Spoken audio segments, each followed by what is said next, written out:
Hey everybody, I want to do another quick overview of how to stream. A few things have changed, so this video will help you.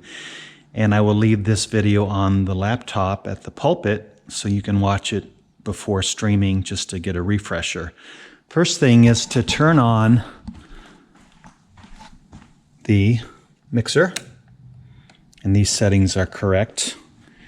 Then next thing is to plug in the camera, and you'll see it go through its movements. And let's go to the front. Then turn on this microphone.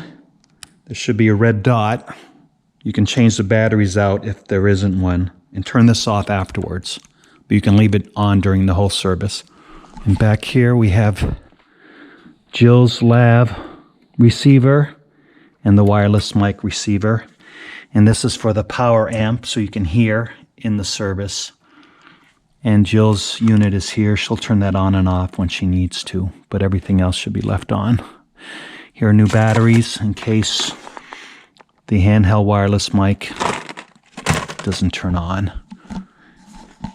Here's the laptop as before.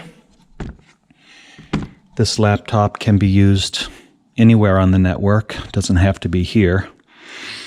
You can use it in the back as well.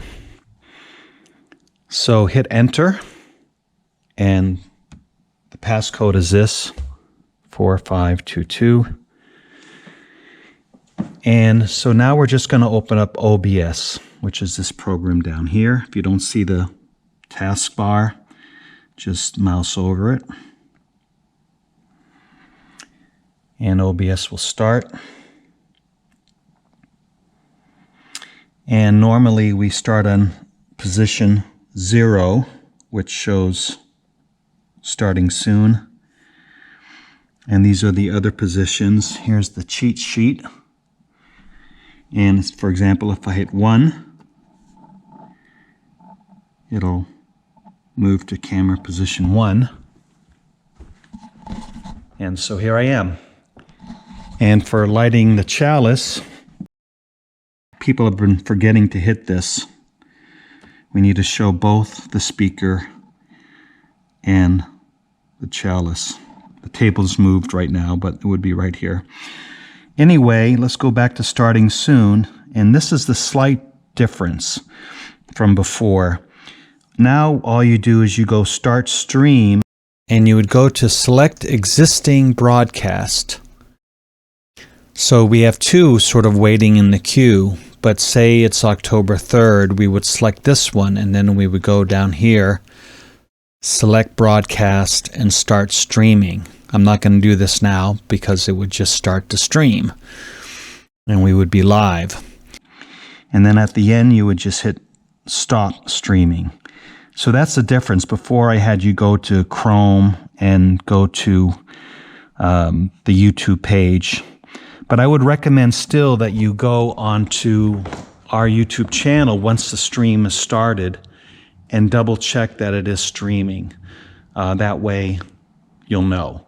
But at the end, we usually just go to position number 6. And then we would stop streaming. And that'll be it. Now, you can just quit out of everything when you're done. You can hit shut down here,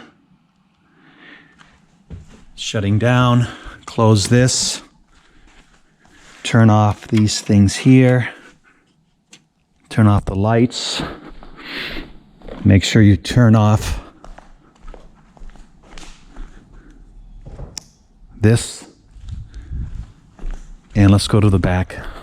Then you'll turn off this, and then you would unplug this. Okay, let me show you a bonus feature, which is not something you would do all the time. But if you need to reposition the camera where it points or how it points, let me just show you that. Right here, I have a little monitor, which I'm going to turn on by holding this button. And I have this remote. Now these numbers on here are the same as on the computer. So if I hit number 1, I got to point it at the camera. It goes to number 1. I'm going to point it again at number 2. And down here goes to number 2. So say, for example, we want to include, I'm going to go to number 4. Say, for example, we want to include more singers. I could zoom out here with this button. And I don't know if you can see. I'm zooming out. And then if I move the right or left arrow, got to point it at the camera, you can see that moves. So if I wanted to reposition any camera, I would go to that camera setting. So in this case, camera 4. And to set it in this new position, I would hit preset number 4. And if it takes, you'll see that you just set number 4. So now if I go back to number 1, that's the pulpit. If I hit number 4, now that's been preset to be a little different. So that's your bonus example of how to update the camera. At the end of the day, I would hit this button here, hold it, so that doesn't remain on. And there's a cheat sheet right there. All right, so, and let's just turn off this camera for real now by unplugging it. All right, good luck.